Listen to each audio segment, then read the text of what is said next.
Have you ever encountered a situation like this? In the office, a rival colleague targets you at every turn, making you so angry that you just want to slam the table and confront them during a meeting. Or you open the news and see global superpowers imposing sanctions and conducting military drills, testing the boundaries of war every single day. His masterpiece, The Art of War, is not only the world's oldest military treatise, but also the ultimate survival guide for modern geopolitics and office politics. Many people think military strategy is just about fighting and killing, but Sun Tzu said that supreme excellence consists in breaking the enemy's resistance without fighting. This means that winning every single fight is nothing special. Forcing your opponent to surrender without a single clash is the highest level of mastery. Today, we will combine ancient military strategy, modern geopolitics, and your office routine to teach you how to use this holistic victory mindset to win beautifully. In the Attack by Stratagem chapter of The Art of War, Sun Tzu divides strategies against the enemy into 4 tiers. The highest form of generalship is to balk the enemy's plans, the next best is to prevent the junction of the enemy's forces. The next in order is to attack the enemy's army in the field, and the worst policy of all is to besiege walled cities. Sun Tzu calculated that preparing siege engines takes 3 months, and building earthen mounds takes another 3 months. If a commander cannot control his emotions and forces his soldiers to swarm the walls like ants, the result is often losing 1/3 of his men while the city remains untaken. This is the disaster of the siege. In Sun Tzu's view, true strategic brilliance lies in maintaining complete victory, which means taking over the opponent's wealth, population, and infrastructure fully intact rather than smashing them to pieces. In history, Han Xin, a famous general of the Han dynasty, was a master at breaking the enemy's resistance without fighting. During the Chu-Han contention, Han Xin had just crushed the state of Zhao at the Battle of Jingxing, and his next target was the state of Yan. If he launched a direct assault, his exhausted army would easily fall into the disaster of a siege. So, he followed his advisor's strategy to rest his troops while launching an information war. He widely publicized his recent glorious victory over Zhao and sent an envoy to hand over a letter of deterrence to the king of Yan. Feeling the absolute psychological pressure of an overwhelming army, the king of Yan completely collapsed and surrendered without a fight.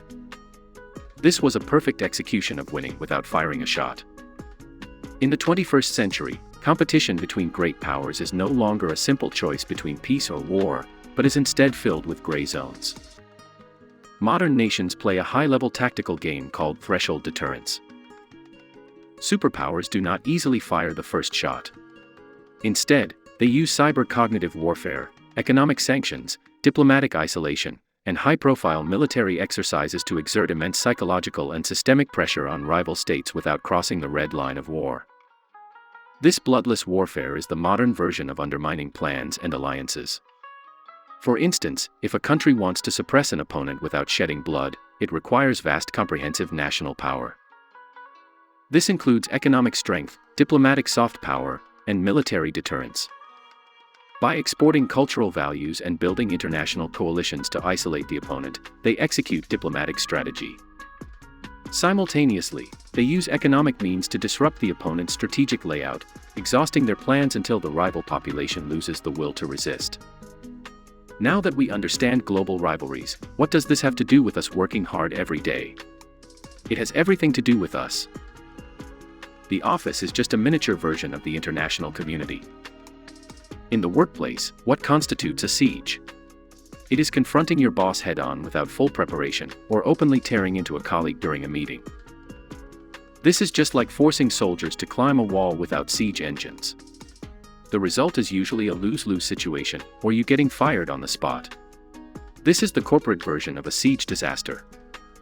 High emotional intelligence professionals choose to attack plans and alliances instead. Attacking plans means understanding your opponent's strategy and seeing through their motives before they act. Harvard psychologists point out that leaders with high emotional intelligence perform much better in negotiations and conflicts. You need to use empathy to analyze your opponent's fears and needs. By finding a win-win solution without making them lose face, you dismantle their hostility ahead of time. This is the definition of never fighting an unprepared battle. Attacking alliances in the workplace means building cross-departmental coalitions. When a toxic colleague tries to undermine you, if you have already built strong relationships with other department heads and teammates, your opponent will find themselves completely isolated and will not dare to make a move. Do not forget the classic line from Sun Tzu, "If you know the enemy and know yourself, you need not fear the result of 100 battles." Understand where your boss's bottom line is, and know exactly how many leverage chips you hold in your hands. Only then can you remain invincible in every performance review and project competition. What if the disparity in strength is too vast? Sun Tzu teaches us that an obstinate stand by a small force utterly delivers it into the hands of a larger enemy. Fighting stubbornly with weak forces only makes you a captive of a powerful adversary. When facing a massive workplace bully, avoiding their sharp edge and preserving your strength is the superior strategy. From ancient warlords competing for dominance to modern threshold deterrence and your daily office survival, the art of war teaches us a profound truth. The ultimate expression of power is not violence and destruction, but restraint and wisdom. True masters know how to keep the damage of war to an absolute minimum, ensuring that their armies remain fresh while their victories are complete. Whether facing workplace obstacles or life's adversities, rather than exhausting yourself to harm an opponent, it is better to use strategy and build networks to defuse crises invisibly. If you enjoyed this video combining history, geopolitics, and workplace survival, please give us a big thumbs up and subscribe to our channel.